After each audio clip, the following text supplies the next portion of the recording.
현재 태풍 탈라스가 상륙한 일본 열도는 매우 심각한 상황입니다.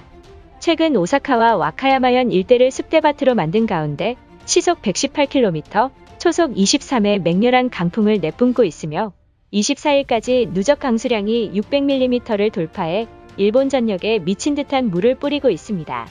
9월 24일 일본 시즈오카현을 들이닥친 태풍 탈라스의 400mm 이상의 폭우가 관측되었으며 이에 그치지 않고 엄청난 강풍을 휘몰아치며 결국 일본의 수도권인 도쿄까지 물폭탄을 뿌리고야 말았습니다.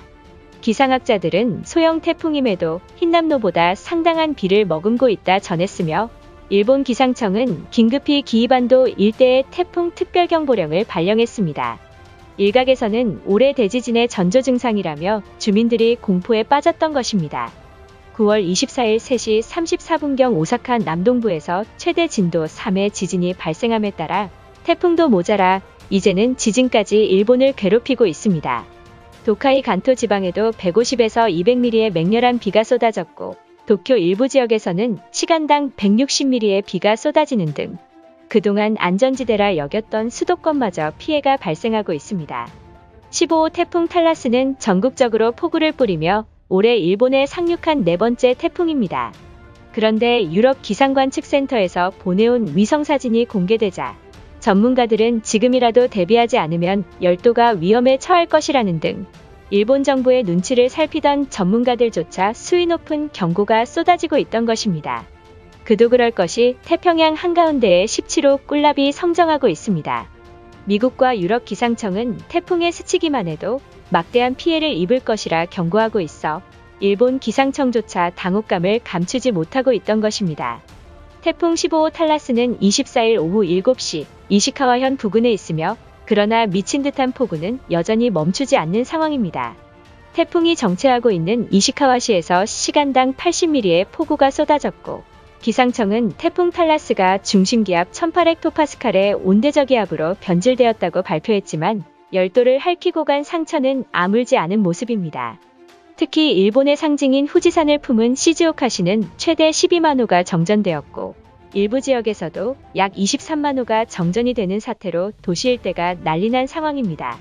문제는 태풍 남마돌로 가고시마는 40만 호, 약 100만 호가 정전 사태를 겪고 있지만 최소 일주일간 정전 복구는 매우 어렵다는 황당한 발표가 나왔던 것입니다. 그러나 태풍이 소멸했음에도 물바다인 모습이 카메라에 담겼습니다. 일본 언론사에 따르면 현재 탈라스가 들이닥친 시즈오카시에서는 400mm의 미친 듯한 폭우로 수십 년 만에 관측 사상 최대치를 기록했던 것입니다. 이로 인해 하수구 배수로가 역류하는 현상이 발생해 시즈오카현과 모리마치 미쿠라 일대가 물폭탄을 맞은 듯 아수라장인 모습을 생중계로 보도했습니다. 태풍 탈라스가 기이반도에 상륙했을 당시 24시간 강수량이 780mm를 돌파하였고 이는 한국의 연평균 강수량인 1244mm의 비가 하루 만에 쏟아진 것입니다.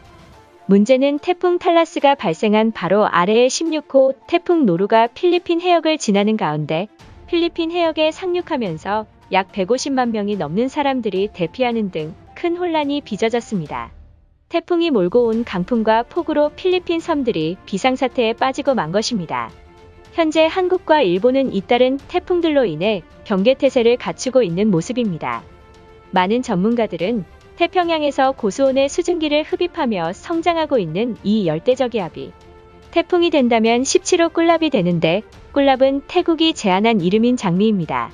문제는 17호 꿀랍이 성장할 먹잇감이 풍부해 슈퍼태풍으로 성장할 것으로 예측한 가운데 미국 기상청은 이 슈퍼태풍이 도쿄도를 향하고 있다 발표했으며 만약 일본 도쿄를 통과한다면 15호 탈라스는 장난 수준일 것이라 경고했던 것입니다.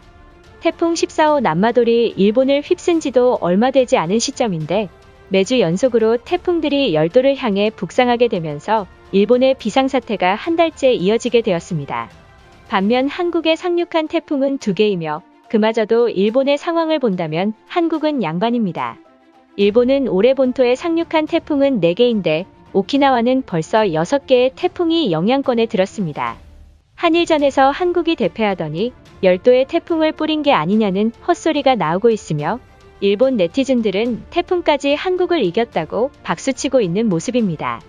그러나 태풍이 일본을 비웃기라도 한 듯 9월 24일 도쿄 기상대는 토사 재해가 언제 발생해도 이상하지 않은 매우 위험한 상황이라며 약 23년 만에 도쿄도 오시마초에서 토사 재해 경보를 발령했습니다. 전문가들은 태풍 탈라스는 지나갔지만 땅에는 많은 양의 수분이 포함되어 있기 때문에 조그마한 흔들림에도 토사가 무너질 우려가 있다고 경고했습니다. 이 같은 소식에 일본인들은 태풍 탈라스가 한국으로 간다 했는데 갑자기 경로를 바꾸고 있다며 일본 네티즌들의 원성이 하늘을 찌릅니다. 특히 올해는 한반도로 향할 것이라는 예측을 벗어나 큰 피해를 모면한 경우가 많긴 합니다. 2022년 제1호 태풍 말라카스는 한반도 상륙을 앞두고 돌연 오른쪽으로 유턴하는 모습을 보여줬습니다. 이로 인해 일본 오가사와라 제도를 완전히 쑥대밭으로 만들었고 만약 이게 정통으로 통과했다면 한반도가 위험에 처했을 것이 틀림없습니다. 2022년 제4호 태풍 에어리는 필리핀 동쪽 해상에서 발달하여 중심기압 1200헥토파스칼, 10분 최대 풍속 18m/s, 강풍 직경 550km로 전형적인 열대폭풍의 세력을 갖추게 되었으며 원래 예상 경로대로라면 제주도를 비롯한 남부지방에 직접 영향이 있을 것이기 때문에 한반도에 강한 바람과 많은 비를 뿌릴 것으로 예상되었으나 이상하게 계속 둥글게 돌면서 가고시마 해안에 들이닥쳐 결국 한반도가 아닌 일본 열도를 택해 소멸했습니다.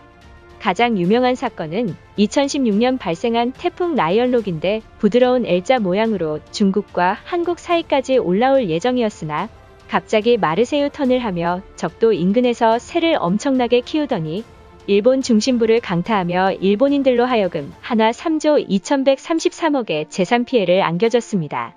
일본의 심장이자 수도권인 도쿄는 태풍이 오지 않을 것이라 안심하고 있었지만 태풍의 위험 반원에 들어 순식간에 들이닥친 피해에 속수무책으로 당하고야 말았습니다.